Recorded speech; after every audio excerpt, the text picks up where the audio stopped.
This is Gary Atencio with CNTV, and today we're in Denver, Colorado. We're at Dailey Partners. For over 13 years, Dave and Tim have partnered up as a premier boutique investment bank serving middle market USA. Hello, my name is David Hieb, partner here at Dailey Partners. We're an affiliate of Colorado Financial Service Corporation, member FINRA SIPC. And as an investment bank, we serve Western North America for both raising capital and sell-side transactions. Dave, let me ask you first of all, two of you joined up many years before. You've worked on multiple projects together. You've closed many deals. Why did you decide to venture together? It was just a great opportunity for us to refine our business and really work together on the partnership. We work well together and enjoy sort of the yin and yang relationship we share. You know, it's like one completes the sentences for the other. So it's a great way to work together. Companies find themselves mergers, acquisitions, buyouts, needs for financing.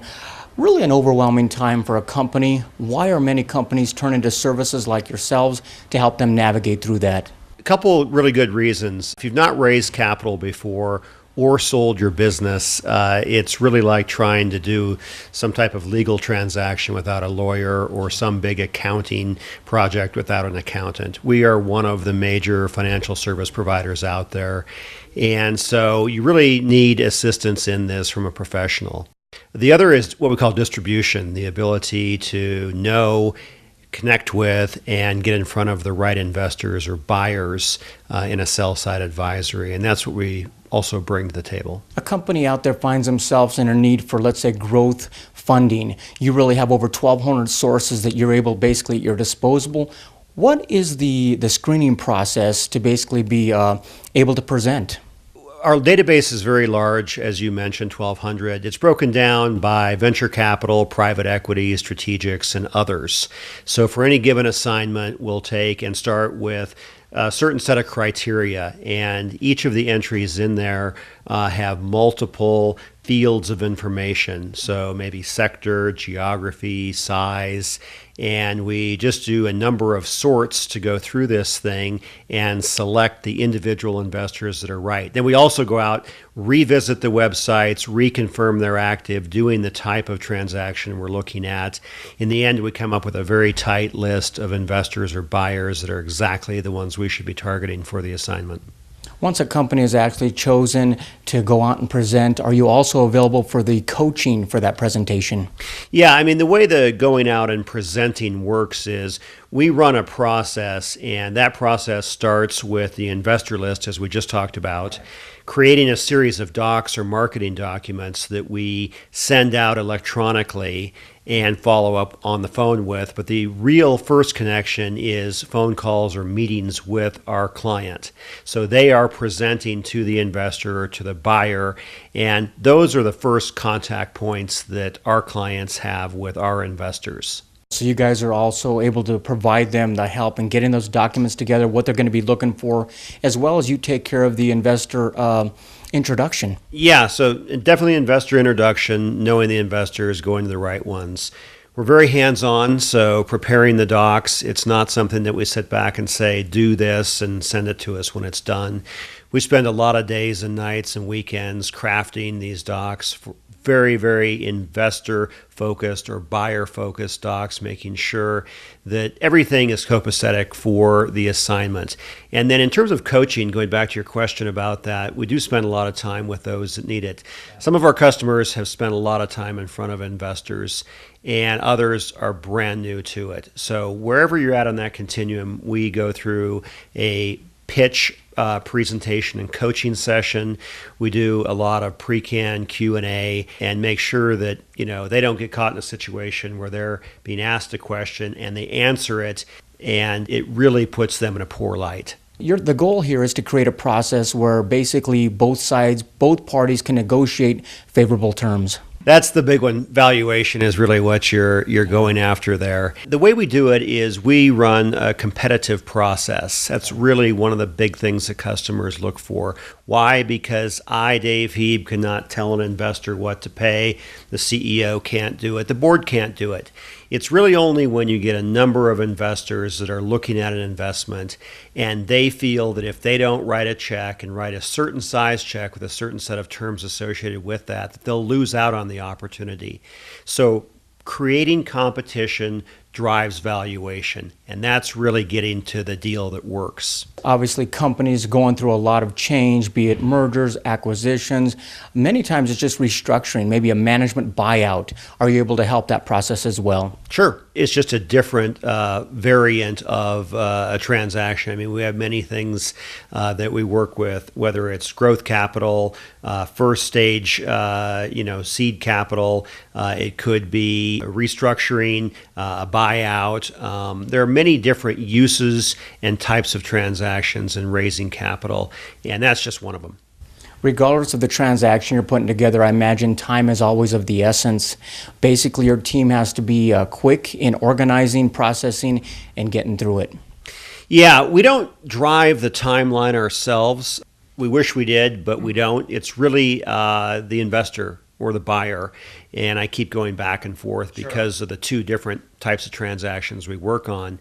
But a VC, let's say, a private equity fund, it's really them. If they come to the table quickly and we can move through due diligence and get to terms, that sets the speed. If it's summer, doldrums, July, August, if it's holidays, if partners are on vacation, that really slows things down. Many transactions take in the 4 to 6 month range if you're doing a financing. Does your firm tend to specialize in the buy side or the sell side as far as advisory goes? There are two major portions to our business. One is raising capital, and the other is selling companies. So when you say buy side, sell side, that's really M&A. And you're either representing a company that wants to buy somebody or representing a company that wants to sell themselves. It's typically the latter that we're doing. We've done two different buy sides, but most of the time, investment bankers are hired for sell side activity. So it's the capital raising and the sell side assignments that make up each about 50% of our business. Regardless of the industry out there, you've done many, many industries, so it really doesn't matter what type of industry, you can probably take care of it. Are you able to offer a service suite for basically anyone? So, great question. I'd break it down like this. If we're on a typical venture capital deal, we would say that we do not do oil and gas, real estate, or pharma. Most everything else is fair game. So clean tech, we have a great portfolio of deals there. Healthcare, software, SaaS-based, cloud-based, media, whatever you want to talk about. We've done a lot of transactions in those different areas. On the sell side, the other side of our business, we're even broader than that. I mean, wiring distributors, tire manufacturers, tent and awning companies. It could be almost any type of business that we can help sell. And you're able to put together a whole package, be it the business plan, the valuation, forecasting, even auctions if need be. Yeah, so some of the major deliverables, the target investor or buyer list, the business plan, executive summary as we called it, somewhat of a detailed executive summary. The financial forecast, we typically do a 5-year forecast, also showing historical forecasts if it's a sell-side assignment. And then a PowerPoint presentation for the CEO to present. Those are all major documents that we in the company are working on hand in hand as part of the process that are used extensively throughout the deal. Folks, take a look at the bottom of the screen right there. What you're going to see is their website. Basically, on the website, you're going to get a clearer picture of the team. Basically, two individuals that have been together for many, many years. You can also take a look at all the services that we possibly have spoken about right there, and get a clear picture also of some of the testimonials. Some of the clients are right there on the website as well. Obviously, a lot of experience the both of you bring to the table. Share with me some of the past as far as the transactions that have taken place. In the past 13 years, Tim and myself have worked on over 67 transactions, both raising capital and sell side, as we talked about. We usually do about 4 a year. Last year in 2012 was our best year ever. We did $59 million in aggregate transaction value. Let me ask you, Dave, with over 67 transactions, share with us a little bit of what type of transactions and size of transactions you've dealt with. Right. So our average transaction size is $8 million.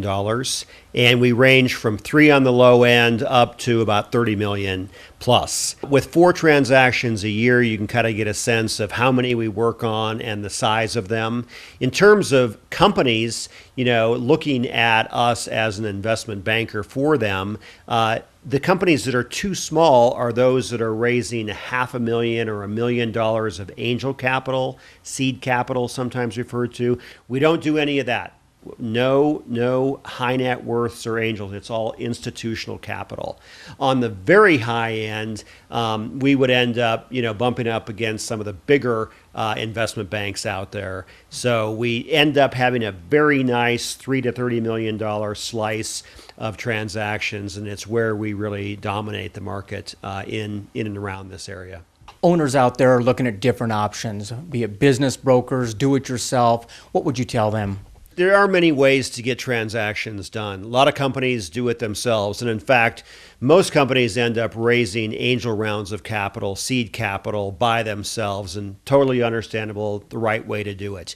When you're looking at your first institutional round of financing, so something like we call a Series A preferred, it's really time to hire an investment banker and get professionals on the job to help you do all the things we talked about with distribution and creating competition, increasing valuation. Business broker is a very different business. This is if you have a laundromat or a flower store or bakery, something like that, a great business, but you want to put it out in a network through a broker. They are a very different form of professional than investment bankers are. We're selling securities, so we're regulated by FINRA, and it's a whole different type of category. And, as we talk with prospects, a lot of times we have to help in the education process to see how and why that makes sense. That is Dailey Partners, for over 13 years, a premier boutique investment banker serving middle market USA. This is Gary Atencio with CNTV. And if you don't know, now you know.